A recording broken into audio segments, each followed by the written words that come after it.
Kasama po natin si Sir. Ano po ang pangalan mo, Sir? Rodrigo Mangambo. Ilan taon na po kayo? T4 na pa 55 Ay, taga- December, November. San Francisco, Legazpi City.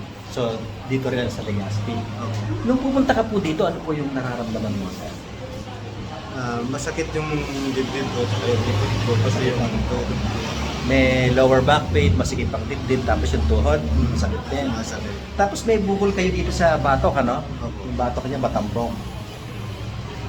Kasi pag bumulan po yun ng sakit ng ulo, ng hilo, tapos ng up and down ng BP, tama, hindi stable ang BP mo, di ba? Tapos nagpapalpitate ka din, tama, yun. Pero yung ginawa po natin sa inyo, pagkatapos po ng biomechanics, kamusta po yung pakiramdam nyo?